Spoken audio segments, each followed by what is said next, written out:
आदरणीय व्यासपीठ, भोजे साहेब, नाईक साहेब, मित्रवर्य संदीप, मित्रवर्य गणेश आणि उपस्थित मित्रांनो, खरं तर कुठलंही व्याख्यान जेव्हा सुरू होतं तेव्हा समोर बसणाऱ्याला पहिला प्रश्न हा असतो की हे कधी संपणार आहे.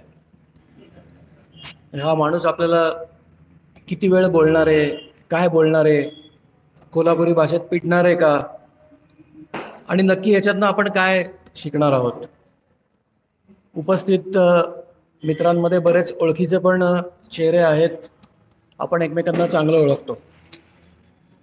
तर पहिल्यांदा संदीपने जी माझी काय ओळख करून दिली त्याला मी हेच म्हणेन की मज पामरासी काय थोरपण, तुकाराम महाराज म्हणाले तसे पायीची वाहनं पायीचं बरी. परमेश्वर प्रत्येकालाच त्याच्या आयुष्यात काही ना काही संधी देत असतो. फक्त ती संधी व्यवस्थितपणे ओळखून हार न मानता पुढे जाणं हेच कदाचित आपल्या आयुष्याचं ध्येय असतं आणि ते खूप कमी जणांना जमतं. संदीप जसं म्हणाले की मी एम्समध्ये शिकलो, पण संदीप हे सांगायला बहुतेक पर्पजफुली विसरलं की त्याच्या आधी मी 9 वेळा नापास झालो होतो.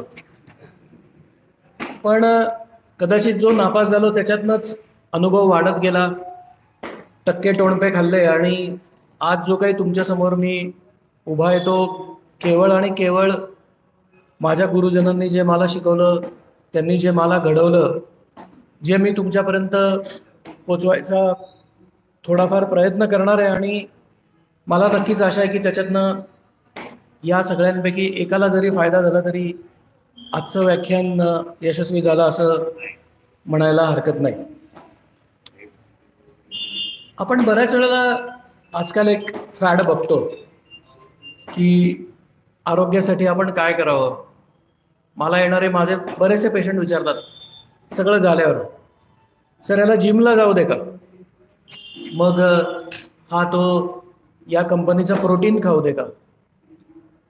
आपण शरीराचे जिम ऐकतो, आपण हे प्रोटीन खावं असं ऐकतो, हे करावं तसं ऐकतो. तुमच्यापैकी कोणी असं ऐकलं की काय मनाचे जिम आहेत? आपण जसं आपल्या शरीराकडे लक्ष देतो तसं आपण आपल्या मनासाठी नक्की काय करत असतो हा आजकालच्या धकाधकीच्या जीवनाचा खूपच मोठा प्रश्न आहे. आणि माझ्या दृष्टीने आपण आता इथे साधारण एक 70-80-100 लोक आहोत, पण खरोखर आपण आपल्यासाठी किती वेळ देतो आणि काय पद्धतीने पुढे जातो हा खूपच चर्चेचा विषय आहे. ऐकलंय तुमच्यापैकी कोणी मनाचं जिम म्हणजे काय असतं? तुम्हाला माइंड ट्रेनर असतात. माइंड म्हणजे काय की आम्ही योगा करतो, पहाटे 3:30 वाजता बायकोची किंवा नवऱ्याची झोपमोड करून तो TV लावतो आणि रामदेव बाबा जसं छाती फुगवतात तसं आम्ही काहीतरी छाती फुगवतो किंवा श्वास करतो. नाही, ऑब्झर्व करून तब्येत कधीच चांगली राहत नाही. मी माझ्याकडे येणारे बऱ्याच पेशंटना फोटो घेऊन रिपोर्ट बघून काहीतरी औषध द्या असं विचारतात. मी त्यांना विचारतो की तुम्ही फोटो बघून लग्न केलं का, मुलगी बघितली ना. आजकाल नुसती मुलगी बघूनही होत नाही, तिच्याबरोबर डेटिंग पण करावं लागतं. 2-4 वेळा तिला बाहेर फिरायला घेऊन जावं लागतं, आपली गाडी दाखवायला लागते. मग हळूच कोपऱ्यातली ही प्रॉपर्टी पण माझीच बरं का, माझे बाबा गेल्यावर हे माझ्या नावावर होणार आहे, मग तू माझ्याशी लग्न कर. हे करून आपण जसं इम्प्रेस करायचा प्रयत्न करत असतो तसं अशी कुठलीही गोष्ट नसते की जी कुणाला ऑब्झर्व करून केली जाते. आपल्यातले एकलव्य खूपच कमी असतात की ज्यांनी फक्त गुरुला ऑब्झर्व करून त्याचं निरीक्षण करून, कारण आपली तेवढी पात्रताच नसते. त्यामुळे सगळ्यात पहिला मी तुमच्यासमोर मुद्दा हा मांडू इच्छितो की जसं तुम्ही तुमच्या शरीराचं जिम करता, जसं तुम्ही मी काय खावं, प्रोटीन काय करावं. आजकाल 2-3 वर्षापासून मी सुद्धा जिममध्ये जायला लागलोय. थोडं उशिरा जायला लागलोय, पण सुरुवात तर केली. तर जेव्हा केव्हा मी त्या जिममध्ये बघतो तेव्हा असं ते आरशात उभं राहून लोक त्यांचं बायसेप्स चेक करत असतात. तर मसल इतकी वाढली, मग साईडला टर्न घेतात आणि ॲप्स किती डेव्हलप झाले. खरोखर आपण 5 मिनिटं शांत रात्री बसून आपल्या मनाचे बायसेप्स किती स्ट्रॉंग झालेत किंवा आपलं मन सिक्स पॅक्स ॲप झालंय की नाही याचा प्रयत्न करतो का? नाही, डेफिनेटली करत नाही. आज दुर्दैवाने वस्तुस्थिती अशी आहे की घरात 4 मेंबर असतील तर प्रत्येकाकडे मोबाईल असतो आणि 4 जण 4 कॉर्नरमध्ये बसलेले असतात आणि ते त्याच्या मोबाईलमध्ये गुंतलेले असतात. फिट येणारे जे पेशंट मी बघतो त्याच्यात औषध तर बरोबर घेतोय पण फिट का आली? डॉक्टर साहेब यांनी 100 रुपयाचा पॅक 2 दिवसात संपवला. तो पांघरुण ओढतो आणि 3-3, 4-4 वाजूस्तोवर त्याचा मोबाईल चालू असतो. काय बघतो परमेश्वराला माहिती. सो कुठल्याही गोष्टीचं जे अतिरेक चालू आहे, जो काही कुठल्याही गोष्टीचा दुष्परिणाम मी म्हणेन हा चालू आहे, हा तुमच्या मेंदूच्या आरोग्याला डेफिनेटली घातक ठरतोय.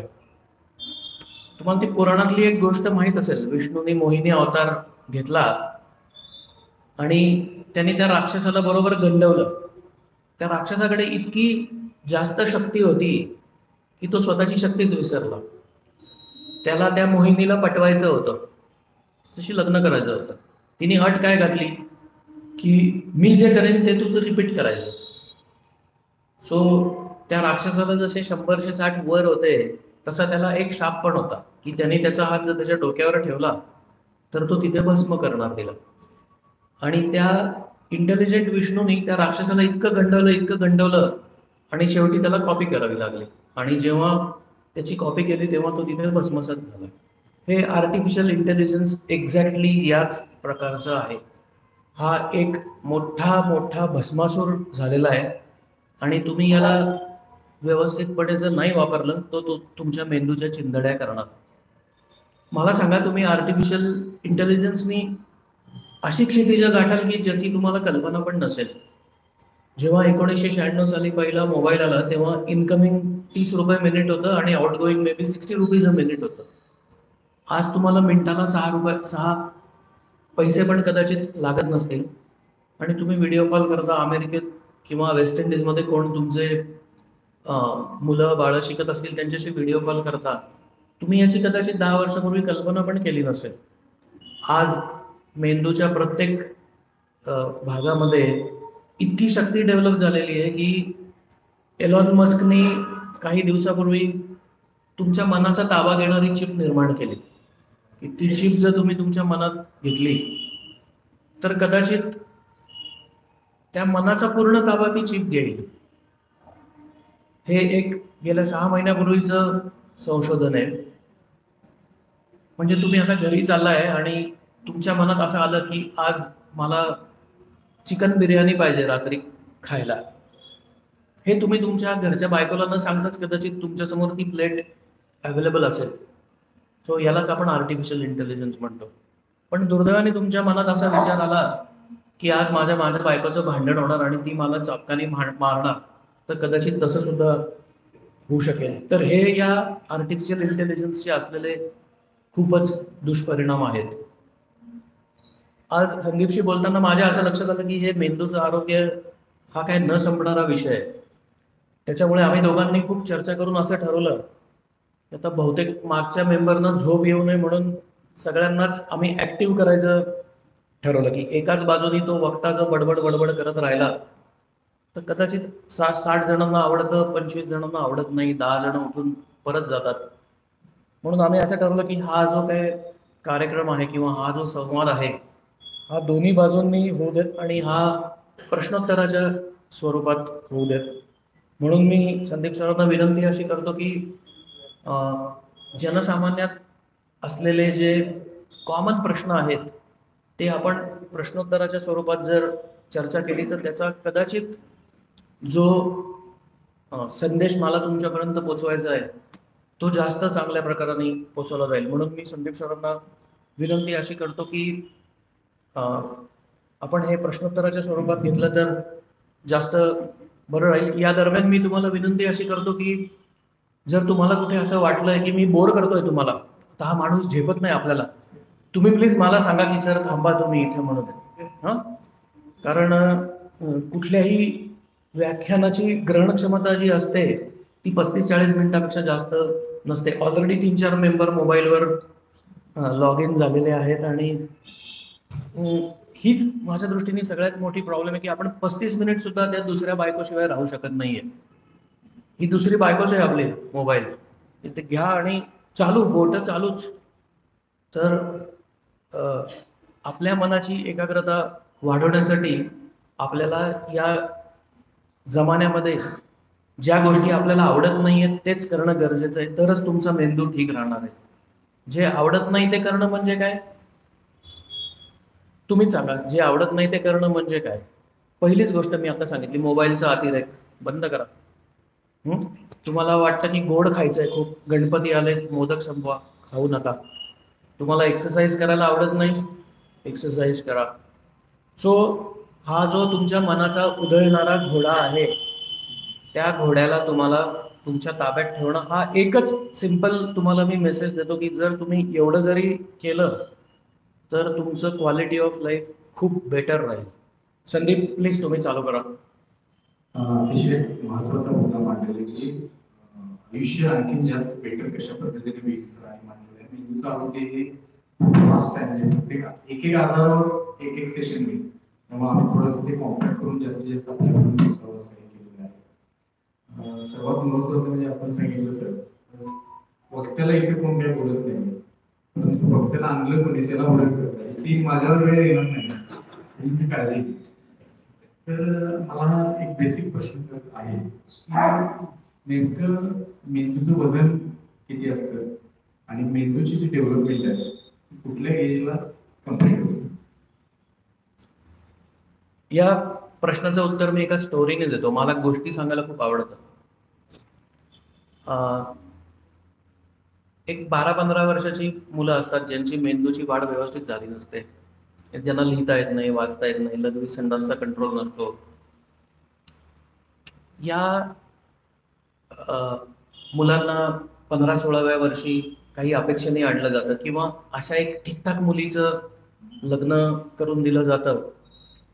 ती दुर्दैवाने प्रेग्नंट होते आणि प्रेग्नंट झाल्यानंतर तिच्या नवऱ्याच्या लक्षात येतं की हिला काही कळतच नाही. आणि मग त्या मुलीचा त्रासलेला बाप आणि कंटाळलेले सासू सासरे आमच्याकडे घेऊन येतात, हिला बरी करा. आम्ही खूप डॉक्टरांना दाखवलं, त्यांनी आम्हाला सांगितलं की जसं हिचं वय वाढत जाईल तशी ही बरी होत जाईल. असं कधीच होत नसतं. मेंदूची जी मूळ पेशी असते ती गर्भ 6 आठवड्याचा असताना, 6 आठवडे म्हणजे स्त्रीला तिची पाळी चुकल्यानंतर काही दिवसातच जी काही मूळ पेशी असते तिने मेंदूचा मेन सिग्नल तयार केलेला असतो की या पेशंटचं किंवा या व्यक्तीचा मेंदू अशा पद्धतीने झालेला आहे, ते बीज रोवलं गेलेलं आहे. आणि त्यानंतर जास्तीत जास्त 1 वर्षापर्यंत मेंदूची डेव्हलप होण्याची कॅपॅसिटी संपलेली असते. तुम्ही लक्षात घ्या. तुम्ही दोन्ही किडन्या काढून टाका, तुमचं डायलिसिसवर काम चालतं. पूर्ण लिव्हर काढून टाका. आमच्या हॉस्पिटलमध्ये आता काही दिवसात आम्ही लिव्हर पण बदलायची परमिशन आम्हाला मिळाली. सो लिव्हर ट्रान्सप्लांट सुद्धा होईल. ब्रेन ट्रान्सप्लांट झालेलं कोणी ऐकलंय? झालंय की ब्रेन ट्रान्सप्लांट झालंय. एकच ट्रान्सप्लांट झालंय, ब्रेन ट्रान्सप्लांट आजपर्यंत एकच झालंय, ज्याला तुम्ही आम्ही सगळे मोरया म्हणतो. गणपती बाप्पाचंच ब्रेन ट्रान्सप्लांट झालंय. शंकर ही अद्वितीय शक्ती अशी होती की त्यांनी त्या माणसाच्या मस्तकावर गजराजाचं मस्तक रोवून त्याचं ट्रान्सप्लांट केलं. तेवढं एकच ट्रान्सप्लांट खरोखर झालंय की नाही आपल्याला माहित नाही, पण तुमच्या समोर जर कोणाचं उदाहरण असेल तर ते फक्त गणरायाचं की ज्याचं खरोखर मेंदूचं ट्रान्सप्लांट झालं. तुमच्या आमच्यामध्ये शक्ती आहे अशी? नाही. कारण मेंदूची जी पूर्ण कॅपॅसिटी तयार होते ती मेंदू 1 वर्षाचा असतानाच तयार होते. 1200 ते 1400 ग्रॅम म्हणजे 1 किलोचं एक मासाचा लगदा हा तुमच्या पूर्ण भावनांना, तुमच्या संवेदनांना, तुमच्या एक्सप्रेशनला कंट्रोल करत असतो. कोणाला माधुरी दीक्षित आवडते, कोणाला कॅटरीना कैफ आवडते, कोणाला सलमान खान आवडतो, कोणाला बच्चन आवडतो. सगळ्यांचा मेंदू तोच. पण या मेंदूमध्ये राग, अनुराग, द्वेष हे इतकं ठासून भरलेलं आहे की तोच मेंदू कशा प्रकाराने आणि का असं बिहेव करतो हे आपण येणाऱ्या पुढच्या काही प्रश्नांमध्ये उत्तर देण्याचा प्रयत्न करू. तर या बिलकुल गैरसमजात राहू नका की जसजसं वय वाढेल तसतसं बुद्धी वाढत जाते. उलट लोक म्हणतात 60 तशी बुद्धी नाठी होत जाते. जसजसं तुमचं वय वाढत जाईल तसतसं शरीरावर जशा सुरकुत्या पडतात, टक्कल पडायला लागतात, केस पांढरे व्हायला लागतात, तसतसा तुमचा मेंदू सुद्धा प्रचंड प्रमाणात झिजायला लागलेला असतो. आणि याचं सिंपल परत भस्मासुराचं उदाहरण देतो मी, की तुम्हाला परमेश्वराने शक्ती दिलेली आहे, ती दुर्दैवाने 15-20% सुद्धा तुमच्या आयुष्यात वापरत नाही. तुम्ही जर सगळ्या मेंदूच्या पेशींचं जाळं तयार केलं तर तुम्ही कदाचित एका साईक जोडली तर कदाचित दिल्लीपर्यंत जाऊ शकाल. तुमचे जे न्यूरॉन्स आहेत, मेंदूची जी मूळ पेशी आहे, आता तुम्ही माझ्याशी बोलताय, तुमची मान आपोआप हलते. का हलते? नाही, तुम्हाला कळत पण नसतं. तुमच्या हृदयाचे ठोके चालू आहेत. कुणाला जांबाई आली आहे, कुणाला घरातलं काहीतरी काम आठवलंय, कुणाला असं वाटतं की आता गणपतीची आरती करायची राहिली आहे, त्याच्यात त्या समया भरल्या असतील का, नैवेद्य तयार झाले असेल का, यवन तेव्हा. किती मल्टीटास्किंग करतोय बघा आपण. कोणी लाल रंगाचा ड्रेस घातलाय, कोणी ब्लू कलरचे कपडे घातलेत. का? तर हा जो काही कोड आहे, निसर्ग इतका प्रचंड मोठा आहे की त्यांनी त्याचा जो सगळा काही सिक्वेन्स आहे तो गर्भाच्या 6व्या आठवड्यात पूर्ण त्याचं रोपण केलेलं आहे. आणि त्याला संधी अशी दिली आहे की तू 1 वर्षाचा असशील तोपर्यंतच काय असेल ते कर, त्याच्यानंतर तुझं काही खरं नाही. सो हे अत्यंत महत्वाचं आहे की जे आजकाल आपण गर्भसंस्कार म्हणतो, की आमची आजी नेहमी सांगायची आमच्या काकूंना वगैरे, आता तू गर्भाशी आहेस ना, आनंदी राहा, चांगले विचार कर. का? तर इनडायरेक्टली ते परिणाम त्या गर्भावर सुद्धा होत असतात. सो ही जी काय एन्व्हायरमेंट आहे, ही जी काय वातावरण आहे, ते कसं तुम्ही त्याला घडवता याच्यावर खूपच अवलंबून असतं. 1200-1500 ग्रॅमचा माणूस 50 किलोच्या व्यक्तीला पण तेवढाच कंट्रोल करतो आणि 150 किलोच्या व्यक्तीला पण तसाच कंट्रोल करत असो. आणि म्हणूनच एका स्टेज नंतर मला वाटलं की हार्ट बिट सगळं झुट आहे, जे काय असेल ते अकलनीच काम करायचं. थोडक्यात ब्रेन हा रिमूव्ह करतो असं सांगितलं. आणि सर्वात महत्वाचं म्हणजे धर्मसंस्कार जे आहेत, तसं अतिशय महत्वाचं पाठ हे 80% संस्कार जे असतात ते गर्भामध्ये होतात. त्यामुळे हा महत्वाचा विषय आहे की पहिल्या वर्षीच 1 वर्षाचं बाळ वाढत असताना चांगले विचार किंवा चांगले संस्कार देणं गरजेचं आहे. अभिमन्यूची गोष्ट माहिती आहे ना? अभिमन्यूला चक्रव्यूह भेदता आला पण तो तोडू नाही शकला. आणि चक्रव्यूह महाभारतामध्ये याच्यासाठी लावला होता की जेव्हा त्या चक्रव्यूहाचं सायन्स कृष्णाने समजून सांगितलं तेव्हा त्या उत्तरेतल्या गर्भातल्या अभिमन्यूने ते ऐकलं होतं. पण कृष्ण भगवान तिथे थांबले आणि त्या गर्भाला तो चक्रव्यूह कसा तोडायचा ते कळलं नाही. तो चक्रव्यूह फक्त अर्जुन एवढा एकच तोडू शकत होता आणि कौरवांनी त्याला मुद्दामून बायपास करून अभिमन्यूला एकट्याला घेतलं होतं. सो ही त्याची ताकद आहे. आता ते महाभारत झालं किंवा नाही, कृष्ण होता किंवा नाही, हे सगळं डिस्कशनचा विषय आहे. पण त्या मुवमेंटची आणि त्या डिस्कशनची ताकद एवढी आहे की त्या गर्भामध्ये सुद्धा क्षमता असते त्याच्या मेंदूमध्ये की तो तुम्ही जे सांगताय ते ऍब्सॉर्ब करत असतो. सर्वात महत्वाचं म्हणजे आपल्याला चांगल्या आजी लावल्या म्हणजे काम सांगायचं सर हुशार आहेत, पण सरांच्या घरी 20 डॉक्टर आहेत होते स्पेशालिटी. आता एक्झिस्टिंग एवढी फॅमिली एज्युकेटेड आहे सरांची. तर ह्या अनुषंगाने एक प्रश्न आहे की सर मुलांच्या मध्ये प्रत्येक पालकांच्या एक किंवा दोन मुलं असतात किंवा नातू असतात, ती मुलं हुशार व्हावी, शाळेमध्ये हुशार असावी, खेळामध्ये हुशार असावी, त्यांच्या बोलण्यामध्ये, चालण्यामध्ये, कलेमध्ये, विचारांमध्ये, ह्या दृष्टिकोनातून लहान मुलांचं ब्रेन शार्प व्हावं आणि ते डिसिजन मेकर असावे, लीडर असावे, ह्या दृष्टिकोनातून काय आपल्याला टिप्स देता येईल?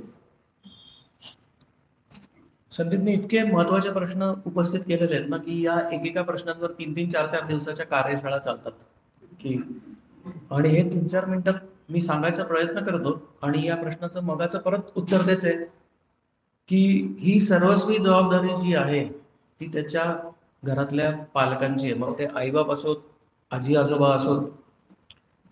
मेंदूची सगळ्यात मजेदार गोष्ट काय की तुम्ही काय घेऊन आलेला आहात, ज्याला आपण जेनेटिक्स म्हणतो. तुमच्या पूर्वजांनी तुम्हाला काय गिफ्ट दिलं ते तुम्ही कधीच बदलू शकत नाही.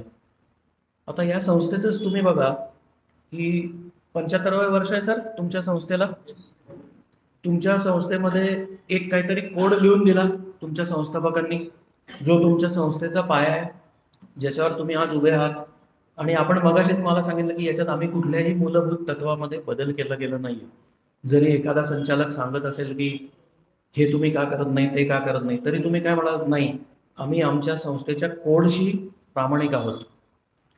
तर तो जो जन्माला आलेला स्त्री पुरुष बाल गर्भ असतो तो एक त्याची सेव्हिंग अकाउंट मधली ठेव घेऊन जन्म घेत असतो.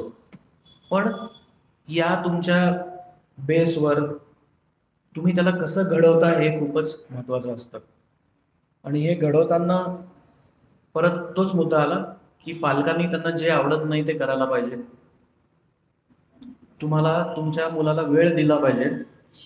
धृतराष्ट्रासारखं प्रेम अंधळ करून उपयोग नाही. त्याला जे योग्य आहे तेच सांगायला पाहिजे.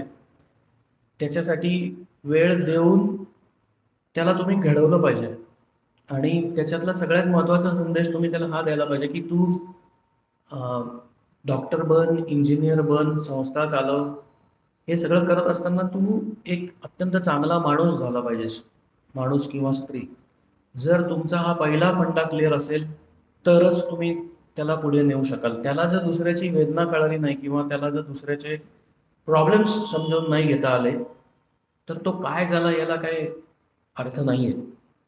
त्यामुळे पालकांना त्या विद्यार्थ्यासाठी किंवा त्यांच्या ह्याच्यासाठी त्याग करावे लागतील. त्यांना त्याच्यासाठी वेळ द्यावा लागेल.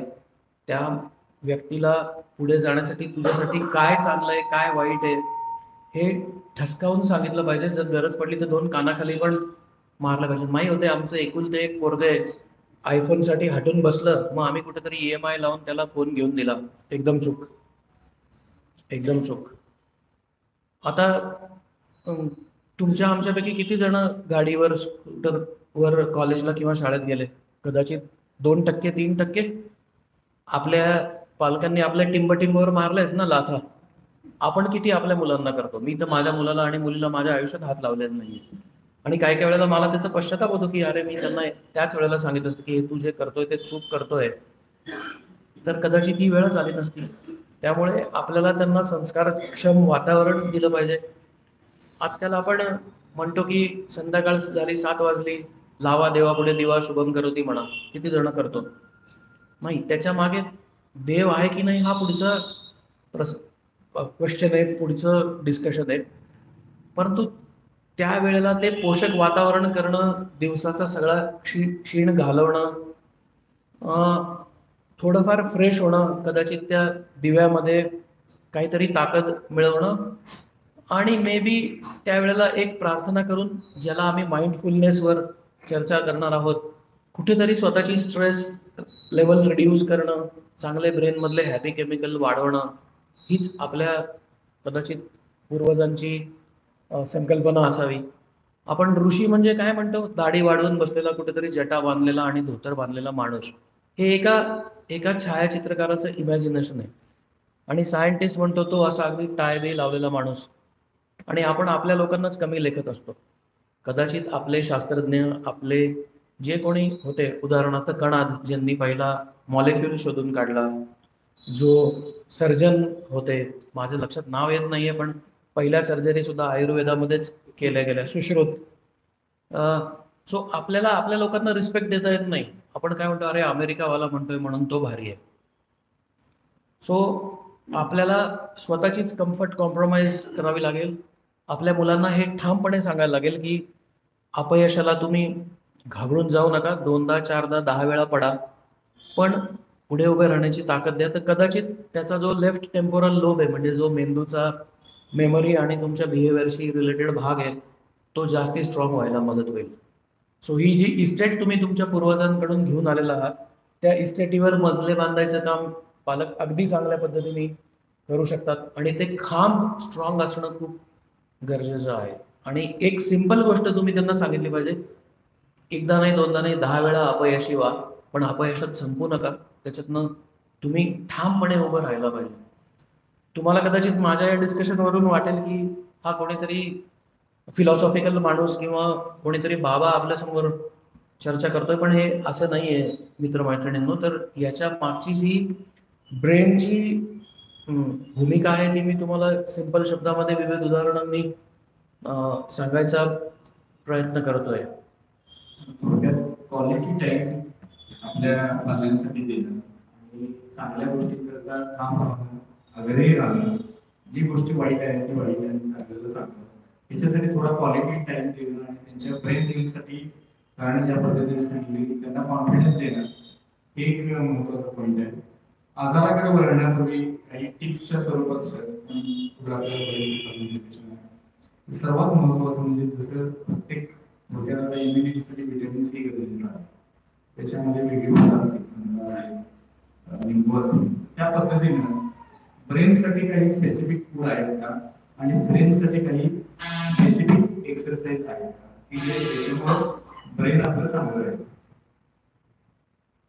हा खूपच इम्पॉर्टंट प्रश्न आहे आणि माझ्या अंदाजाने 80% हुपरी व्हेजिटेरियन आहे. माझा अंदाज सांगतोय मी. हुपरीमधले जे कोणी पेशंट येतात ते बहुतांशी व्हेजिटेरियन असतात. सो ब्रेनसाठी जे अँटीऑक्सिडंट्स असतात किंवा ज्याला आम्ही इसेन्शियल अमायनो ॲसिड्स अशा प्रकारची गोष्टी म्हणतो, त्या बऱ्याचशा फिश आणि नॉनव्हेज फूडमधून येतात. तर तुमच्या संतुलित आहारामध्ये तुम्ही वेगळ्या वेगळ्या प्रकारचे मासे आणि आवडत असेल तर प्रमाणामध्ये चिकन खाणं चांगलं राहू शकतं. शाकाहारी फूडमध्ये चिया सीड्स म्हणून येतात आजकाल, बऱ्याच जणांना माहीत असतील. तर त्या चिया सीड्सचा मला आय एम सॉरी मला मराठीत त्याला काय म्हणतात माहीत नाही, पण काही विशिष्ट प्रकारच्या बिया असतात. त्या बियांमध्ये वेगळ्या वेगळ्या प्रकारचे पोषक द्रव्य असतात. माझी मुलगीच मला 4-5 दिवसापूर्वी सांगत होती, स्मूदी करू का तुला स्मूदी. मी माझ्या आयुष्यात स्मूदी खाल्लेलं नाही, पण काल जेव्हा मी या विषयावर विचारत होतो तेव्हा त्या चिया सीडची पण स्मूदी करता येते. म्हणजे ते विशिष्ट प्रकारच्या दह्यामध्ये घालून त्याची काहीतरी पेस्ट बिस्ट करून लोक खातात आणि मी त्याची सहज किंमत बघत होतो, ती काहीतरी $25 होती, म्हणजे इंडियामधले कदाचित 3-1 हजार रुपये. तर हे सगळं कुणालाच डेली आहारामध्ये परवडणं शक्य नाहीये. तर जर्दाळू आणि अक्रोड हे प्रमाणामध्ये मेंदूसाठी अत्यंत चांगले असतात. हिरव्या पालेभाज्या खाणं हे सुद्धा आम्ही आहारामध्ये रेग्युलरली रेकमेंड करतो. 15 ml पेक्षा पर पर्सन म्हणजे प्रत्येक माणसामागे तेलाचा वापर पर डे नसावा. म्हणजे समजा घरात 4 माणसं असतील तर त्यांना महिन्यासाठी 2 लिटरपेक्षा जास्त ऑइल लागू नये. आता कदाचित इथे 2 डबे लागत असेल फॅमिलीमध्ये, तर ते 2 लिटर तेल म्हणजे अवघड आहे की नाही. तर ते 15 ml सुद्धा कसं असावं याचे सुद्धा नियम आहेत. तर ते 15 ml मध्ये 5 ml सफोला असावं, 5 ml ऑलिव्ह ऑइल असावं आणि 5 ml शुद्ध तूप असावं असं शास्त्र सांगतं. तर तुम्ही ते ऑलिव्ह ऑइल बघितलं तर माझ्यासारख्या माणसाला त्याचा वास सुद्धा सहन होत नाही, म्हणजे ते खाणं तर इम्पॉसिबल आहे. म्हणून आपण जे आपल्या जेवणामध्ये शुद्ध तुपाचा वापर प्रमाणामध्ये करत होतो ते सुद्धा शास्त्रीयदृष्ट्या योग्य आहे. आणि ह्या सगळ्या गोष्टी कित्येक वर्षापूर्वी आपल्या आयुर्वेदात लिहून ठेवल्यात. ते काय आयुर्वेद म्हणजे काय, ते बेकार आहे, हा आपला ॲटिट्यूड आहे. जर कोणीतरी यूट्यूबवर किंवा आपल्याला गुगलवर सांगितलं की वा वा हे छान आहे, तर मग आपण त्याला लाईक करतो, फॉलो करतो आणि त्याला पैसे मिळवून देतो. तसं करू नका. जे काय असेल ते संतुलित खा. हिरव्या पालेभाज्या, दूध, फ्रेश फूड, जमलं तर चिकन, बॉइल्ड चिकन, फ्राईड नाही. तर बॉइल्ड चिकनला काही टेस्टच नसते, कोणीच खाऊ शकत नाही, फॅक्ट आहे. आणि या चिया सीड्स, जर्दाळू, अक्रोड हे मेंदूसाठी चांगल्या प्रमाणात काम करू शकतात. जी लोक शाकाहारी आहेत त्यांनी दर 6 महिन्याला जाऊन एक व्हिटॅमिन B12चं इंजेक्शन टोचून घ्या. या सगळ्यापेक्षा ते 10 रुपयात मिळेल, डॉक्टरलाही 50 रुपये मिळतील. त्याच्यात नुकसान काही नाहीये. पण जे अधूनमधून चेक करायला पाहिजे ते चेक करायला पाहिजे. तुम्ही व्हिटॅमिन D सुद्धा रेग्युलर प्रमाणात घ्यायला पाहिजे आणि मुख्य म्हणजे ऍक्टिव्ह राहायला पाहिजे. सर्वात महत्त्वाचं सांगितलं की ऍक्टिव्ह राहायला. आता ते काय झालंय सगळं ब्रेनकडे ऍक्टिव्हनेस कमी झाल्या, तर आपलं शरीर जे आहे ते फिरतं पाहिजे आणि मन स्थिर पाहिजे. तर आता आपलं शरीर आपला आराम करतो एसीमध्ये आणि मन जे आहे मन जे आहे ते मन आपलं सदैव फिरतं राहतं. अक्रोड सांगितलेलं आहे, चिया सीड्स करायला सांगितलेलं आहे.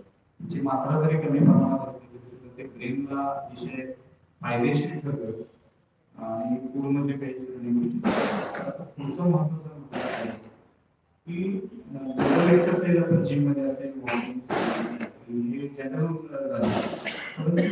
स्पेसिफिक काही एक्सरसाइज आहेत जास्त कन्वर्ट नाही आणि ब्रेनची जी जवळ आपण बेसिक सेल्स आहेत त्याची ऍक्टिव्हिटी मेंटेन राहील व्हेरी ज्युनियर म्हणजे त्याची झीज कमी असे काही कुठले एक्सरसाइज आहेत का? पेपर वाचतो आपण, रोज पेपर वाचतो. पेपरमध्ये शब्दकोडी असतात, सुडोकू असतं. या गोष्टी मेंदूमधले चांगले केमिकल वाढवतात. त्या तुमच्या मेंदूचं कॉन्सन्ट्रेशन वाढवायला खूप मदत करतात. सो एकाग्र राहण्यासाठी सगळ्यात महत्त्वाचा, मेंदूची हेल्थ वाढवण्यासाठी सगळ्यात महत्त्वाचा कन्सेप्ट जो आहे त्याच्यात तुम्ही तुमच्या मेंदूवर प्रेम केलं पाहिजे आणि त्याचा गैरवापर नाही केला पाहिजे. आणि याच्यासाठी तुम्ही कमीत कमी सुरुवात जी आहे ती 10 मिनटं स्वतःला देऊनच केली पाहिजे. ज्याला काही लोक ध्यान म्हणायचे, काही लोक धारणा म्हणायचे, काही लोक नुसतं शांतपणे झोपा म्हणायचे. तर सगळ्यात महत्त्वाचा एक्सरसाइज आहे की तुम्ही तुमची एकाग्रता वाढवली पाहिजे. आणि एकाग्रता वाढवण्यासाठी तुम्ही फक्त त्यावेळेला फक्त स्वतःचाच विचार केला पाहिजे की त्यावेळेला तुम्ही बाकीच्या सगळ्या गोष्टींपासून डिस्कनेक्ट झालेला असाल. तुमच्या डोक्यात त्यावेळेला दुसरा कुठलाही विचार नाही आहे. तुम्ही पूर्ण कॉन्सन्ट्रेशनमध्ये शांत राहून फक्त त्यावेळेला तीच गोष्ट करणं जी काय डोक्यात असेल, हा सगळ्यात महत्त्वाचा एक्सरसाइज आहे. दुसरं, याच्याकरता बरेच आजकाल तुम्ही जर माइंडफुलनेस या नावाने गुगल केलं तर तुम्हाला एक 5-6 वेगळ्या गोष्टी त्याच्यात इझिली दिसतील की तुम्ही तुमच्या घरातला एक कोपरा तुमच्यासाठी रिझर्व करा. त्यावेळेला शक्यतो दुसऱ्यांशी कुणाशी पण बोलू नका. शांतपणे डोळे मिटून मन एकाग्र, मग तुम्हाला XYZ कुठलीही व्यक्ती आवडत असेल तिला समोर आणा आणि तिच्यावर मन एकाग्र करा. अगदीच जमत नसेल तर 2 डोळ्यांच्या मध्ये वहीवर मन एकाग्र करून तिथे तुम्हाला फोकस करता येत आहे का बघा. आणि या कन्सेप्टमधूनच कदाचित परमेश्वराचा उगम झाला असावा असं मला वाटतं की तुम्ही आता देवाला ध्यान लावून बसला किंवा तुम्ही माइंडफुलनेसकडे गेलेला आहात, पण त्यावेळेला तुम्ही असा विचार करत असाल की माझ्या ओपीडीमध्ये आज किती पेशंट आहेत आणि त्याच्यातनं माझे किती आंबे पडणार आहेत, किती पैसे मी घरी घेऊन जाणार आहे, त्याला काही अर्थ नाही आहे. त्यावेळेला फक्त तुम्ही त्या मुवमेंटचाच विचार केला पाहिजे आणि ती मुवमेंट तुम्हाला स्वतः करताच दिली पाहिजे. माझ्या दृष्टीने याच्यापेक्षा दुसरा कुठलाही मोठा एक्सरसाइज राहणार नाही. त्यावेळेला तुम्ही कुठलीही स्ट्रेस घेऊ नका. त्या 10-15-20 मिनिटामध्ये तुम्हाला तो दिवस टोटली कसा घालवायचा आहे, त्या वेळेचा तुम्ही प्लॅन कसा करू शकता हे केलं पाहिजे. आणि याच्या अनुषंगाने तुम्ही तुमचं सोशल सर्कल वाढवलं पाहिजे. जास्त लोकांशी तुमची इंटरॅक्शन झाली पाहिजे. तुमची सुखदुःख जी काय आहे ती तुम्हाला दुसऱ्यांशी डिस्कस करता आली पाहिजेत, शेअर करता आली पाहिजेत. आणि जसा वेळ जमेल तसं काहीतरी नवीन जर तुम्ही शिकायचा प्रयत्न केला तर तुमच्या मेंदूची झीज ही डेफिनेटली कमी होईल, ज्याला आम्ही न्यूरोप्लास्टिसिटी म्हणतो. न्यूरोप्लास्टिसिटी. तर मी तुम्हाला मगाशी म्हटल्याप्रमाणे मेंदूची जी परत तयार करण्याची शक्यता, कॅपॅसिटी आहे रिजनरेशन करायची, ती खूपच कमी आहे. तुम्ही 90% लिव्हर काढलं, 10% लिव्हर तुमचं बाकीचं काम करू शकतं. एक किडनी काढली, दुसरी किडनी तुमचं काम करू शकते. मेंदूच्या बाबतीत तसं होत नाही. त्यामुळे तुम्हाला हे जे महत्त्वाचं अस्त्र परमेश्वराने दिलं आहे त्याचा व्यवस्थित वापर करत त्याला वेगळ्या गोष्टींनी खाद्य पुरवत त्याचं पालन पोषण केलं पाहिजे आणि पुढे गेलं पाहिजे. या ह्याच्यात तुम्हाला तुमची निगेटिव्हिटी अत्यंत कमी ठेवली पाहिजे, स्ट्रेस कमी घ्यायला पाहिजे. आणि जसा तुम्ही दिवस पॉझिटिव्हली चालू करणार आहात तसा तुमचा दिवसाचा एंड सुद्धा पॉझिटिव्हली व्हायला पाहिजे. आणि याच्यासाठी सगळ्यात महत्त्वाचं आहे की पुढचा प्रश्न येईलच कदाचित, तुमची झोप अत्यंत व्यवस्थित व्हायला पाहिजे. Yes sir. मी वर्तमानपत्र वाचतो, त्यातला अग्रलेख वाचतो, गुरुचरित्र वाचतो, आध्यात्मिक पुस्तकं वाचतो आणि माझं विचारचक्र सुरू झालं की ते रात्री झोपेपर्यंत थांबत नाही, झोपल्यावर सुद्धा ते विचार सारखे येत राहतात. मग यावर झोपेची गोळी घेऊन झोपणं बरोबर करेल? एकदम चूक ठरणार सर, एकदम चूक ठरणार. कारण हे जे सगळं तुम्ही करताय त्याच्यात तुमच्या मेंदूचं जे सर्कल आहे ते टोटली चुकीच्या पद्धतीने चाललेलं आहे. आणि म्हणून तुमचा ब्रेन रिलॅक्स न होताच तो ऍक्टिव्ह राहायला लागलाय, म्हणून तुम्हाला झोप येत नाहीये. याच्यासाठी झोप ही जे आवडत नाही तेच करायला पाहिजे. अतिशय महत्वाची सरणी म्हणजे मांडलेली आहे. म्हणजे ब्रेन एक्सरसाइज मध्ये टाइम म्हणून किंवा लिव्हिंग प्रेझेन्स, ज्यावेळेला आपण एक काम करत असतो त्यावेळेला एकच काम करणार. आणि सर्वात जगामध्ये सर्वात श्रीमंत कोण असेल तर असं म्हटलं जातं की जो स्वतःसाठी वेळ देतो. आणि तेच आम्ही या ठिकाणी सांगितलेलं आहे. दुसरं माइंडफुलनेस, तिसरं नवीन शिकणं, म्हणजे मेंदूच्या सेल्सना काहीतरी ऊर्जा पाहिजे. तर हे महत्वाचं आहे, तिला सध्या महत्व आहे. आणि अतिशय मुद्दा चांगला या गोष्टी केल्या बऱ्यापैकी आपण सांगितलं. तर ब्रेन हे रिमोट कंट्रोल आहे, परंतु ब्रेन बरोबर हार्ट तितकंच महत्वाचं आहे. दोघांचं कॉर्डिनेशन पण महत्वाचं आहे. आणि तसंच ब्रेनचं काम चालू राहील त्यावेळेला हार्टने एंट्री केली आहे. म्हणजे प्रसिद्ध हृदयरोग तज्ञ आदरणीय डॉक्टर संजय देशमुख टाळ्या वाजवल्यानं आपलं आरोग्य चांगलं असतं. टाळ्या वेळ अत्यंत कमी आहे. आणखी काही आपले महत्वाचे विषय आहेत. आजाराकडे वळण्यापूर्वी सर्वात महत्वाचं म्हणजे असं म्हटलं जातं की ज्याला चांगली झोप आणि ज्याला चांगली भूक आहे तो सर्वात. तर झोप जी आहे ती सध्या आता सगळ्यांची उडालेली आहे. नाही, काही जणांना येते पण काहींची लोन काढल्यामुळे आहे, काहींची इलेक्शन आल्यामुळे, काहींची तिकीट मिळाल्यामुळे, काहींची न मिळाल्यामुळे, असे विविध झोप घेणारे कार्यक्रम आहेत काहींच्या आजारांच्यामुळे. तर झोप हा फार महत्वाचा आहे. आणि स्लीप लॅब आपली लवकर चालू होते हा कन्सेप्ट देखील आज लोकांच्या मध्ये पोहोचलेला आहे. तर मूळ जे आहे ते पोटामध्ये झोपेमध्ये असणार. तर चांगली झोप घेण्यासाठी नेमकं काय आहे?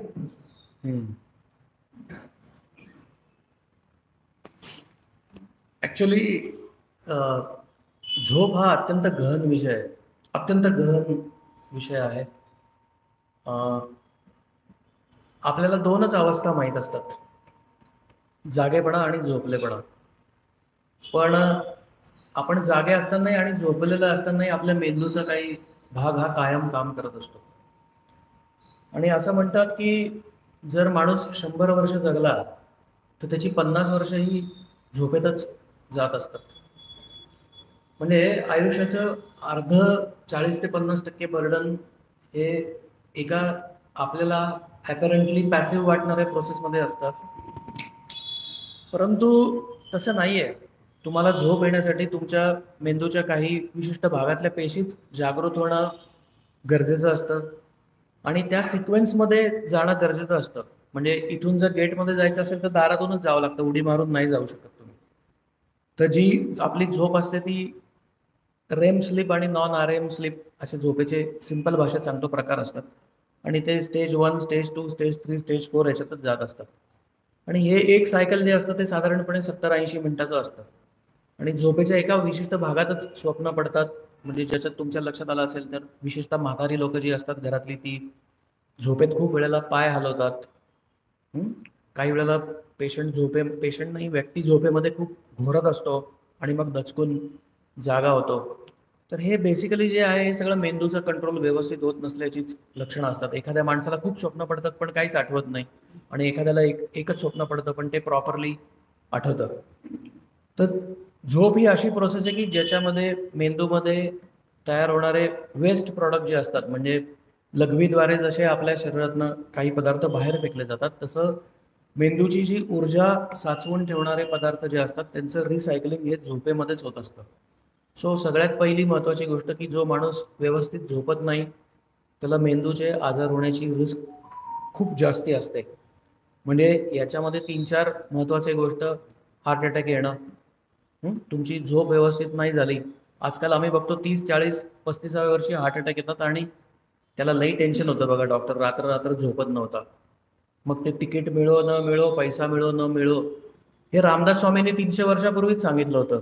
न होता मनासारखे दुःख मोठे. तुमच्या मनासारखं नाही झालं की तुम्ही दुःखी होता, आणि एकदा तुम्ही दुःखी झालात की तुमची झोप उडते. तो आपण मनाचे श्लोक काय करतो, फेकून देतो कुठेतरी. पण ह्या सगळ्या गोष्टींमध्ये आपलं आचरण, आपली झोप कसं असावी हे सुद्धा आयुर्वेदामध्ये आणि अध्यात्मामध्ये अगदी व्यवस्थितपणे लिहिलं गेलंय. सो तुम्ही 7 ते 8 तास झोपलंच पाहिजे. तुम्ही जर झोपला नाहीत तर तुम्हाला ब्लड प्रेशर, शुगर सारखे प्रॉब्लेम जास्ती होणार. तुम्ही जास्त घोरलात तरी तुम्हाला हार्ट अटॅक किंवा ब्रेन अटॅक येण्याची रिस्क खूप जास्त राहणार. आणि व्यवस्थित झोपण्यासाठी खूप लोक सांगतात, म्हणजे मी काही पॉईंट आउट नाही करत, साहेब 2 पेग मारल्याशिवाय काही झोप येत नाही बघा. पण ते 2 पेग असतात ते तुम्हाला खोटीशी झोप देत असतात, किंवा ज्या गोळ्या असतात त्या तुमच्या झोपेचं जे नॉर्मल सायकल असतं, मी म्हणालो 1, 2, 3, 4, त्या गोळ्यांनी तुम्ही डायरेक्ट कंपाऊंडमध्ये गेलेले असतात. आणि या सगळ्या प्रोसेसमध्ये तुमचा मेंदू म्हातारा व्हायला लागलेला असतो. तुमच्या मेंदूची जी आपला शेवटचा श्वास सुटतो, आधी मेंदूची क्रिया बंद पडलेली असते का शेवटचा श्वास सुटल्यानंतर काय वेळ चालू असतो? फार अवघड प्रश्न आहे काका तुमचा. मनुष्य मेल्यानंतर आपण म्हणतो की शेवटचा श्वास सुटला, तर शेवटचा श्वास सुटण्यापूर्वी मेंदूची क्रिया थांबलेली असते काय? श्वास सुटण्यापूर्वी काय चालू असते? तुमची कुठलीही क्रिया असो ती मेंदूकडूनच येत असते. पण मेंदू संपणं आणि माणूस मरणं हे सेम नाहीये. काही वेळेला मेंदूची जरी डेथ झाली, आजकाल तुम्ही हे जे अवयवदान म्हणता, जरी तुमचा मेंदू संपला असेल तरी काही वेळेला तुमचं हृदय चालू असतं. तर काही ज्या क्रिया असतात त्या तुमच्या स्पायनल कॉर्डवर, म्हणजे तुमची जी मज्जारज्जू असतो त्या कंट्रोल करू शकतो. पण दोन्ही हे बहुतेक करून बरोबरच होत असतं. याला तुम्ही दोन्ही वेगळं नाही करू शकत. तर याच्यात जरी मेंदू आधी काम करणं बंद झालं तरी काही वेळात श्वास सुद्धा बंद पडतो. सो श्वासाचा जो काही कंट्रोल येतो तुमच्या मज्जारज्जूकडून येत असतो. टोटल कंट्रोल जो आहे तो मेंदूकडून येत नाही. तुम्हाला हा प्रश्न का पडला पण? माझ्या मनात एक वेळ शंका आहे. काय पण? आपण त्यातले भेटला नाही पण धाडस केलं तुमच्याकडे. धाडस नाही आजोबा, पण हा प्रश्न का पडला, त्याचा मागचा उद्देश काय होता? याच्या मागची काहीतरी बॅकग्राऊंड असेल ना. मी सांगतो काही गोष्टी थोडंसं मी बोलतो. तर सरांनी जो प्रश्न विचारले खूप चांगला आहे. परंतु जर एखादा आजार हा वाढत्या नैसर्गिकरित्या असेल तर हृदय आणि मेंदू हा एकदम ठीक आहे. परंतु एखाद्या तरुण मुलाचा ऍक्सिडेंट झाला, हे अनैसर्गिक नसते, हे मानव निर्मित. तर अशा वेळेला जरी तुमचा मृत्यू होण्याआधी मेंदू जर निकामी झाला तर तुमचं हृदय तरुण असतं, हृदयाला निरोगी असतं, त्यामुळे ती मृत्यू होत नाही. अशा प्रसंगी मेंदू पहिला देत होते आणि मग मेंदू निकामी झाल्यामुळे हळूहळू त्याचे आदेश नसल्यामुळे मग त्यांचा श्वास. पण 80% पेशंटमध्ये हृदय आणि मेंदू किंवा सगळी संवेदना आदेश इथूनच येत असतात. त्यामुळे त्याचे आदेश थांबले की बंद.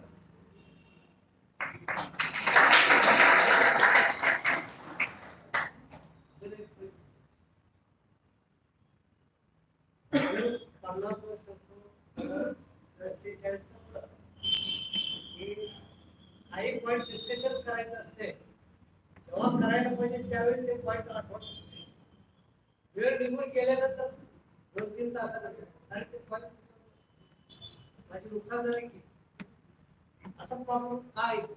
कारण त्यावेळेला माणूस एका गोष्टीवर फोकस करत नसतो. त्याचं जे लक्ष असतं ते 1 नाही 2 गोष्टींवर असतं. म्हणजे मगाशी मी जे म्हणालो की नाही, तुम्ही शरीराने इथे आहात पण मनाने किचनमध्ये आहात.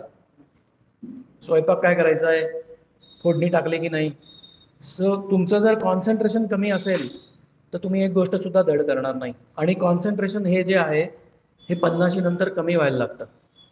दर दशकामागे दर 10 वर्षाला मेंदूच्या 3 ते 5% पेशी या कमकुवत व्हायला लागतात. आता तुमची मिशी पांढरी झाली आहे, तुम्ही त्याला रंग द्याल, मेंदूला रंग देऊ शकाल? देऊ शकाल, जरूर देऊ शकाल. आणि त्याच्यासाठीच तुम्हाला तुमचं डेली रुटीन चेंज करणं अत्यंत गरजेचं आहे. म्हणजे जसं आम्ही म्हणतो की तुमच्याकडे 2 व्हीलर असेल तर तुम्हाला त्याच्या सर्व्हिसिंगला जायला लागतं. तुम्ही तुमच्या गाडीचं सर्व्हिसिंग करता पण बॉडीचं सर्व्हिसिंग करता का? नाही करत. तिथे कॅलेंडरवर मोठा मार्क लिहून ठेवलेला असतो किंवा तो टोयोटावाला बरोबर तुमच्या गाडीत त्या आरशावर चिकटवून देतो, उद्या 15-16 सप्टेंबर जे काय तुम्ही सर्व्हिसिंगला या. तुम्ही डॉक्टरकडे जाता, तुम्हाला 3 महिन्यांनी शुगर चेक करा म्हणून सांगितलेलं असतं, बीपी चेक करा.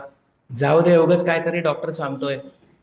मग आजारी पडलं, पॅरालिसिस झाला की बायको म्हणते हो त्यांनी औषध 4 दिवस चुकवलं होतं, गणपती होते, गोड खात गेले, 4 पाहुणे आले, विसरून गेले, झाला बल्ल्या झाला, ब्रेन फुटला किंवा मेंदूतली रक्तवाहिनी चोकअप झाली, काही करू शकत नाही. म्हणून गाडीचं जसं सर्व्हिसिंग लागतं तसं बॉडीचं पण सर्व्हिसिंग लागतं आणि त्याच्यासाठी खर्च करायला लागतो. आणि याच्यासाठी याच्या पुढचा सगळ्यात महत्त्वाचा मुद्दा आहे की तुम्हाला मेंदूचंच नाही तर शरीराचं आरोग्य जर व्यवस्थित ठेवायचं असेल तर तुमच्या सगळ्यांचा इन्शुरन्स असणं अत्यंत गरजेचं आहे. यामध्ये मी सांगितलं मेंदूचं कसं असं नाही तर कसं आहे, सरांनी सांगितलं आपल्याला एक चांगल्या पद्धतीने आहे की सर्व्हिसिंग करणं गरजेचं आहे. तर तुम्ही आता काल जर न्यूज ऐकली असेल किंवा आजच्या पण न्यूजमध्ये येते की 71 वर्षाचे एक सद्गुरू पुण्यामध्ये त्यांनी मला वाटतं 21 किलोमीटरचा डिफिकल्ट ट्रेक केलं. न्यूज बघता तुम्ही बघा, कालपासून मी येते. तर कुठल्याही अवयव जर मी वापरला नाही तर त्याचं काळानुसार त्याची क्षमता कमी. म्हणजे जर तुम्ही 20 मध्ये 10 किलोमीटर चालत असाल, 30 मध्ये पण 10 किलोमीटर चालत ते आपोआप राहणार, 40 पण आपोआप राहणार. आपण काय करतो ते करत सर्व्हिसिंग म्हणजे काय की तुम्हाला त्या काळाची सवय असणं करते आणि ते मेंदूचं काम सुद्धा आपण वयोमानानुसार आपण त्याला नवीन नवीन कला शिकण्यासाठी आपण त्याला उद्योग करणं गरजेचं असतं. आपण एक कलासाठी तेवढं बंद करतो, मेमरी कमी व्हायला त्याला पुन्हा ट्रेनिंग देणं गरजेचं असतं, वेगवेगळ्या छंद जोपासणं गरजेचं असतं. प्रत्येक अवयवाचं जसं सर्व्हिसिंग आहे त्याचा एक प्रॉपर मार्गदर्शन करून प्रत्येकानं जर ते जोपासलं तर तुम्ही वयाच्या 80 वर्षी सुद्धा तेवढेच फिट असतात जेवढे तुम्ही 20 असतात. आणि हे करणं खूप गरजेचं आहे. मेडिकल फील्ड खूप ऍडव्हान्स झालेलं आहे आणि एज हे 75 ॲव्हरेज एज हे जागतिक जे एज आहे 75 गेले. त्यामुळे आम्ही सांगतोय की तुम्हाला जगायचंच आहे, चांगलं जगायचं आहे का कसं जगायचं आहे हे तुम्ही ठरवायचं. त्यामुळे आता 85 वर्ष जास्त नाही हे समजून घ्या. आध्यात्मिक जोड असणं खूप गरजेचं आहे. त्याचबरोबर जी संस्कृती आहे प्रत्येक धर्मामध्ये जी सांगितलेली ती खूप चांगली आहे, ती फॉलो केलं तर 100 वर्ष जगणं काही अवघड नाही असं मला वाटतं.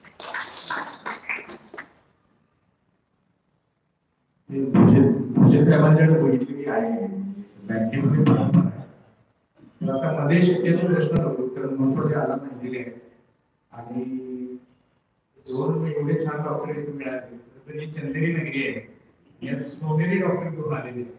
तर वेळेची आपल्याकडे मर्यादा असणार आहे. त्या दृष्टिकोनातून आता अतिशय महत्वाच्या टप्प्याच्याकडे बेसिक झाल्यानंतर आपण बोलतो. सर्वात महत्वाचं म्हणजे की पक्षाघात, सीबीए, स्ट्रोक, पॅरालिसिस हे सगळे एकच शब्द आहे की लकवा लागणं हे आहे. तर त्या अनुषंगाने सर्वात महत्वाचा प्रश्न की लकवा आता तरुण मुलांच्यात पण वाढलेला आहे. काय एक नंबर 2 तो आपण टाळण्यासाठी काय केलं पाहिजे आणि नंबर 3 म्हणजे आता कोरोना नंतर त्या वॅक्सिनला असेल किंवा आजारामुळे असेल रक्तवाहिन्याचे आजार वाढलेले आहेत त्यातनं हे स्ट्रोकचं प्रमाण वाढलेलं आहे. नंबर 4 किंवा इंडिव्हिज्युअल ट्रीटमेंट करूनच पेशंट स्कॅनिंगला पाठवले की तिकडे इंजेक्शन घेऊनच येते. तर याच्यामध्ये नीट काय आहे नेमकं आणि त्यातलं दुर्दैवानं लक्षणाचं मारणार तर कशा पद्धतीची लाईफस्टाईल पेशंटचं काय बदल करावे आणि नातेवाईकांनी काय बदल करावे. थोडा कॉम्बो क्वेश्चन आहे परंतु या मेंदूच्या आजारामधला सर्वात प्रामुख्याने असेल आहे. तसं याच्यावर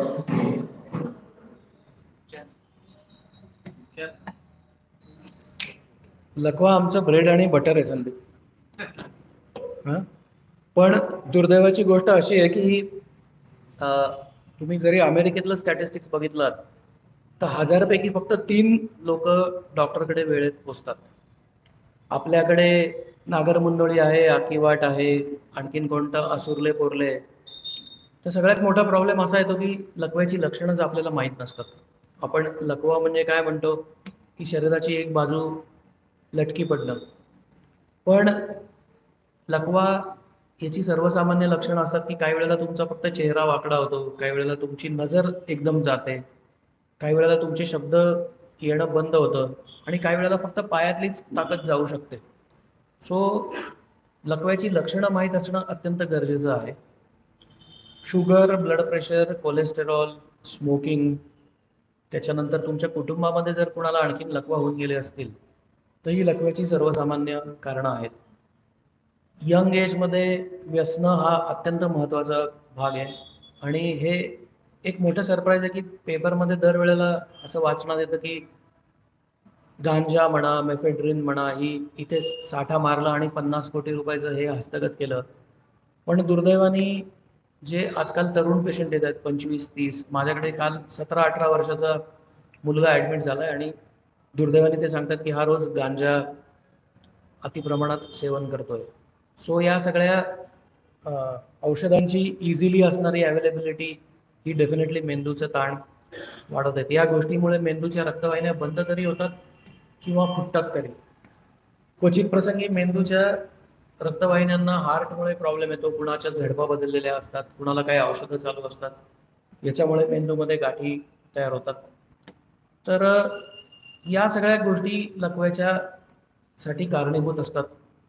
आणि मगाशी मी म्हणाल्याप्रमाणे एकदा जर तुमच्या मेंदूचा 3 मिनिटापेक्षा जास्त रक्तपुरवठा बंद पडायला लागला तर मग मेंदूच्या पेशींची ऊर्जा जी आहे ती खतम व्हायला लागते आणि मे बी 30-35 मिनिटामध्ये तो मेंदू डेड व्हायला लागतो आणि मग त्याच्यासाठी तुम्ही काहीही करू शकत नाही.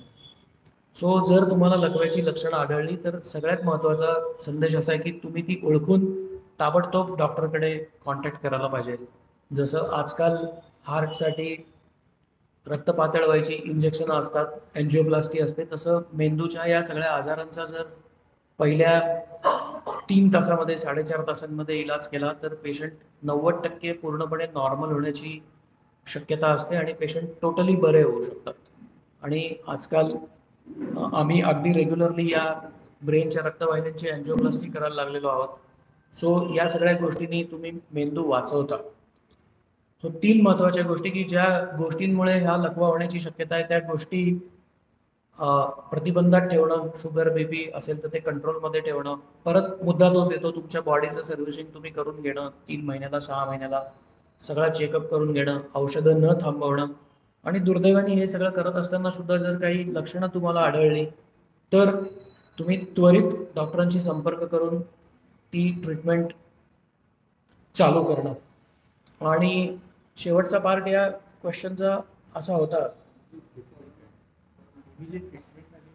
इमिजिएट ट्रीटमेंट सांगितली ना मी. जशी आजकाल हार्ट अटॅकसाठी काही आपण इंजेक्शनं देतो तशी ब्रेनसाठी सुद्धा 25-30 हजार रुपयामध्ये किंमत खूप कमी आलेली आहे.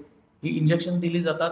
अगदी 12-14 तासामध्ये मेंदूची एन्जिओप्लास्टी पण केली जाते, ज्याच्यामुळे पेशंट पूर्ववत होण्याची 90% शक्यता असते. पण मेंदूच्या बाबतीत हे तुम्हाला जो काय कार्यक्रम आहे तो पहिल्या 6 तासातच करायला लागतो, त्याच्यानंतर या सगळ्या ट्रीटमेंटचा उपयोग होत नाही. आणि त्याच्यासाठी तुम्ही ती लक्षणं तुम्हाला माहीत असणं अत्यंत गरजेचं असतं. तुम्हाला जर प्रत्येक गोष्टीला तुम्ही म्हणालात की याला उपवास होता आणि याची शुगर वाढली, या सगळ्या भानगडीमध्ये वेळ जातो. मग शेजारचा असतो तो म्हणतो की नाही हा नक्की लकवा आहे, आपण नागरमुंडोळीला जाऊया.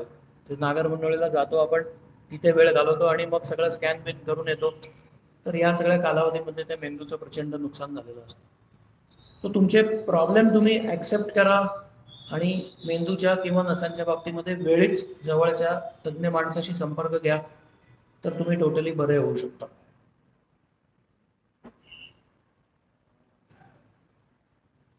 सर्वात आणखी महत्वाचं म्हणजे सध्या चक्कर जी आहे ती चक्कर लागण्यापेक्षा कॉमन चक्कर झालेली आहे. त्याची नेमकं चक्कर येण्याची कारण काय आहे ते आपल्याला काढता येते. चक्कर खूप मोठं आहे ॲक्च्युली. सो चक्कर या गोष्टीचं सुद्धा निदान बऱ्याच वेळेला उशीर झालेला असतो किंवा चुकीचं निदान झालेलं असतं. तुम्ही सर्वसामान्यपणे चक्कर बघितलं तर ती मेंदूपेक्षा कानाच्या आजारामुळे जास्त येत असते. म्हणजे जसं आपण कुठल्याही पेशंटचं डोकं दुखो, काही नाही, त्यांनी आम्हाला डोळ्याच्या डॉक्टरकडे पाठवलं, त्यांनी नंबर बदलून दिला, पण डोकं दुखतच आहे. तसं आहे चक्करचं. चक्कर आली तर काय, मान दुखते, एक्सरे केला, एक्सरेमध्ये स्पॉन्डिलोसिस आहे, मानेच्या प्रॉब्लेममुळे चक्कर येण्याची शक्यता 99% नसते. जसं चष्म्यामुळे जोपर्यंत माणूस आंधळा होत नाही किंवा त्याला डबल दिसायला लागत नाही, तो डोकं दुखणं करत नाही, तसं चक्कर मानेच्या प्रॉब्लेममुळे येत नाही. मेंदूच्या सिरियस आजारामुळे, म्हणजे ब्रेन ट्युमर असो किंवा मेंदूला सूज येणं, ही 10% पेशंटमध्ये चक्कर येते.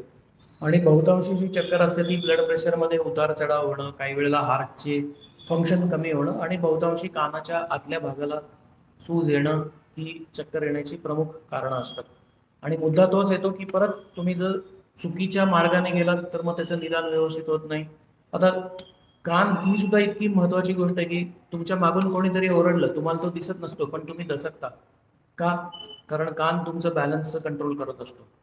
सो कान डोळ्यांच्या हालचाली आणि बॅलन्स ही दोन ऐकण्याव्यतिरिक्त महत्वाची फंक्शन कंट्रोल करत असतो. आणि कानाच्या मध्ये जे महत्वाचं लिक्विड असतं त्याचं प्रमाण जर कमी जास्त झालं तर चक्कर येते. त्यामुळे चक्कर याचं व्यवस्थित निदान होणं गरजेचं आहे. काही विशिष्ट डोकेदुखीच्या प्रकारामध्ये सुद्धा बऱ्याच वेळेला चक्कर येते. सो मायग्रेनचा एक वेगळा भाग आहे की ज्याच्यात चक्कर येणं हा अंगीभूत प्रकार असतो. त्यामुळे आपले प्रॉब्लेम व्यवस्थित समजून घेणं आणि त्या मार्गाने तज्ञ डॉक्टरांचा परत सल्ला घेणं हाच इथे मुद्दा येतोय. संदीप, काही जणांना जांभा यायला लागले.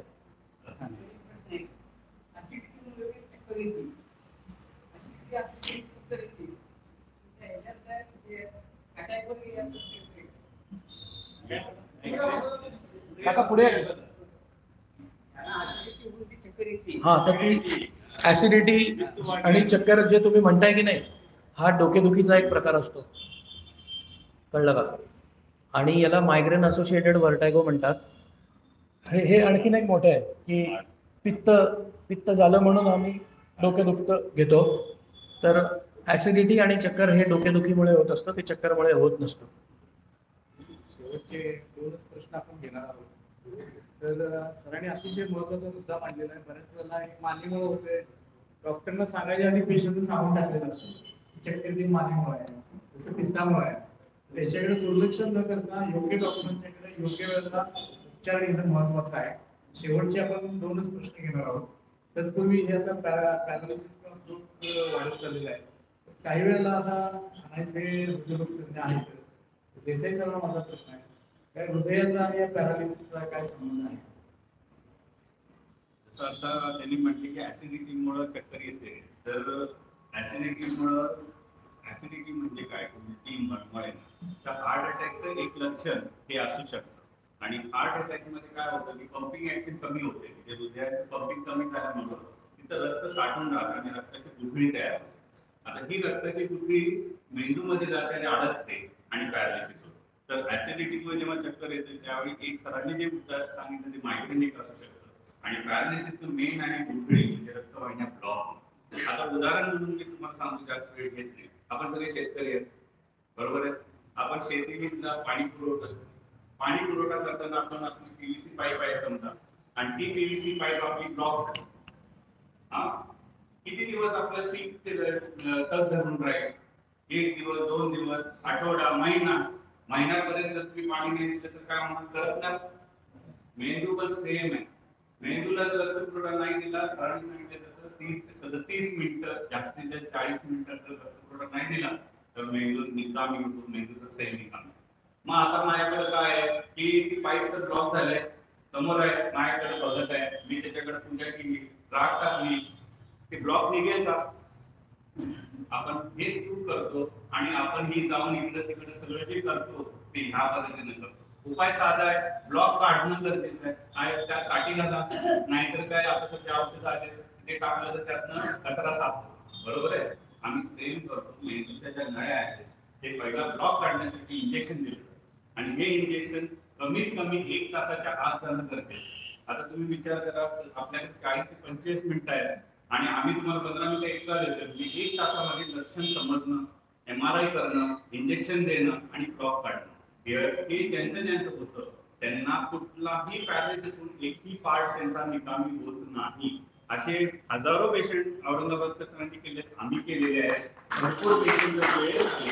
संदीप पाटील डॉक्टर आहेत, सगळे बरेचसे विटनेस पण आहेत की ते पेशंट जर आमच्याकडे 1 तासाच्या आत आले, पटकन MRI केला, तिथं पॅरालिसिस सांगितलं, आमच्याकडे आला, आम्ही इंजेक्शन नुसतं पुश केलं की तो पेशंट बरा.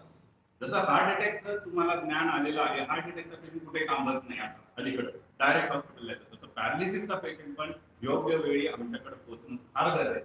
समजा औषधाने तो ब्लॉक नाही उघडला तर आता अँजिओग्राफी सारखी प्रोसिजर आलेली आहे. आम्ही तो अँजिओग्राफी करतो, ब्लॉक बघतो आणि वायरनं तो ब्लॉक इंजेक्शन आणि वायरनं काढून टाकतो. म्हणजे त्याच्यामुळे पण तुमचा रक्तपुरवठा चालू होतो. हे इतकं सिंपल आहे, त्यामध्ये कुठलेही रॉकेट सायन्स नाही. आणि हे जे ट्रीटमेंट या आता आपल्याकडे कोल्हापूरमध्ये उपलब्ध झालेले आहेत. सिद्धिविनायक हॉस्पिटल असू दे, डायमंड हॉस्पिटल असू दे, इथे सगळ्या हॉस्पिटल्समध्ये हे उपलब्ध आहेत. आणि असे तज्ञ डॉक्टर पूर्वी नव्हते, त्याच्यासाठी मुंबईला जायला लागायचं. सगळे आपल्याकडे आता कोल्हापूरमध्ये उपलब्ध झाले आहेत. हे कोल्हापूरच्या आपल्या सगळ्या पंचकृतीसाठी खूप चांगली आणि फायदा घ्यावा. सर, योजनेमध्ये बसते का ब्रेक एंजिओप्लास्टी पॅरालिसिस? काही प्रमाणात नाही, काही प्रमाणामध्ये स्ट्रोक आहे असेल तर ते ही इंजेक्शन बसत नाही, बाकीचे उपचार असतात.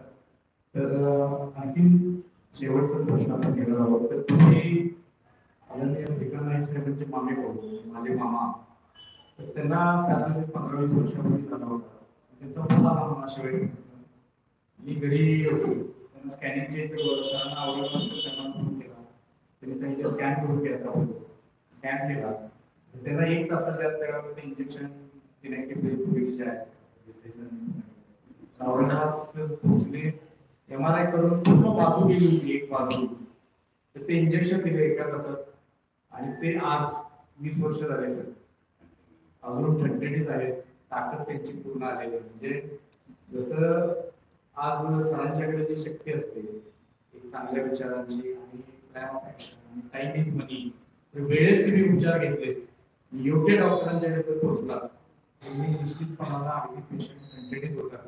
तेव्हा मनातल्या पॅरालिसिस विषयीची भीती पाहिजे बाजूला ठेवा. दुसरं आता महत्वाचं म्हणजे सर्वात महत्वाचं म्हणजे कंपवात. हळूहळू हे रिव्हर्स थरथर होणं, चहा पिताना किंवा हा एक आजार आहे. दुसरं इपिलिप्सी, हे फिट येणे, हे 2 आजार महत्वाचे आहेत. त्याविषयी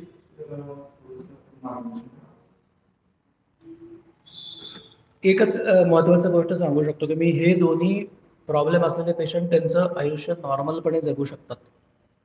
म्हणजे कंपवात किंवा फिट्स या पेशंटच्या आयुष्याच्या कालावधीमध्ये किंवा क्वालिटीमध्ये जनरली परिणाम होत नाहीत. हा खूप मोठा गैरसमज आहे की फिट्स आलं की मग ती मुलगी असू दे किंवा मुलगा असू दे त्याच्या क्रिएटिव्हिटीवर, पर्सनल लाईफवर परिणाम होतो.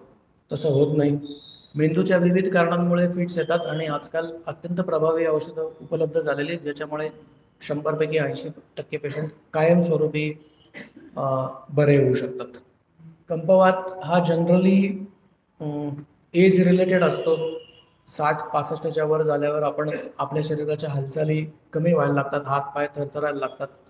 तर अशा प्रकारच्या पेशंटला हळूहळू बोलायवर परिणाम होणं, त्याच्या हस्ताक्षरावर परिणाम होणं, डेली कामावर डिपेंडन्सी वाढायला लागणं, असले प्रॉब्लेम होतात. आणि याच्यासाठी सुद्धा बरीच औषधं उपलब्ध झालेली आहेत. तर अशा प्रकारचे पेशंट सुद्धा 15-20 वर्ष औषधांवर व्यवस्थित कंट्रोलमध्ये राहू शकतात. आणि काही विशिष्ट प्रकारचे पेशंट असतात फिट्सचे किंवा कंपवाताचे, त्यांच्या प्रकारच्या पेशंटच्या मेंदूमध्ये विशिष्ट प्रकाराने सर्जरी करून सुद्धा त्यांना बरं केलं जाऊ शकतं. आणि येणाऱ्या काही महिन्यांमध्येच आम्ही आमच्या हॉस्पिटलमध्ये या दोन्ही प्रकारच्या सर्जरी चालू करणार आहोत, ज्याच्यामुळे गरजू लोकांना सुद्धा त्याचा फायदा होईल. तेव्हा शास्त्राची जी क्षितिज आहे ती डेफिनेटली रुंदायला लागलेली आहेत. फक्त त्या शास्त्रासंबंधी आपल्याला ज्ञान असणं गरजेचं आहे. त्याच्यासाठी आपण कुणाची मदत घ्यायला पाहिजे, कधी मदत घ्यायला पाहिजे आणि मेंदूच्या बाबतीत ते वेळेतच घ्यायला पाहिजे, हे मी अगदी आग्रहाने आणि ठासून या उपस्थित समुदायाला सांगू इच्छितो. जेवढं तुम्ही बाकीच्या गोष्टींवर प्रेम करताय तेवढं तुमच्या मेंदूवर प्रेम करा, त्याला वेळ द्या. निगेटिव्ह विचार बिलकुल करू नका. माइंडफुलनेस जे मी समजावून सांगितलं ते करायचा प्रयत्न करा. या सगळ्या गोष्टींना तुम्ही स्वतःला वेळ द्या आणि चांगलं क्वालिटी ऑफ लाईफ जगायचा प्रयत्न करा. पेशंट नेहमी म्हणतात की मला परावलंबी नाही व्हायचंय, शेवटचं क्षण सुद्धा मी स्वतःचे स्वतः घालवू इच्छितो. कोणी माझी चड्डी बांधतंय, कोणी मला लग्नीसाठी भांडं देत आहे, असं मला नकोय. आणि याच्यासाठीच तुमचं मन आणि शरीर या दोन्हीचं सर्व्हिसिंग तुम्ही वेळीच केलं पाहिजे. मनाचं सर्व्हिसिंग तर तुम्हालाच करायला पाहिजे. तुमच्या तनाचं सर्व्हिसिंग करण्यासाठी एक्सपर्ट डॉक्टर्स अवेलेबल आहेत, त्यांची तुम्ही वेळोवेळी मदत घेतली पाहिजे. आणि जेवढं ॲक्टिव्ह राहताय तेवढी झोप सुद्धा तुमची महत्त्वाची आहे. त्या झोपेला सुद्धा व्यवस्थित एक धार्मिक क्रिया जशी आपण करतो तसं ते रिच्युअल म्हणून तुम्ही ती झोप घ्या. आनंदी राहा, निरोगी राहा. आणि मला असं वाटतं की आपण आता इथे थांबूया.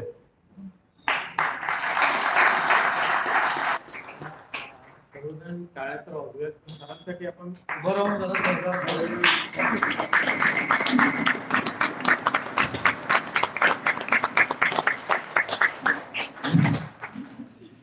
धन्यवाद सर. मेंदूच्या आरोग्याविषयी अतिशय उपयुक्त असं मार्गदर्शन सरांनी आपल्याला कराय.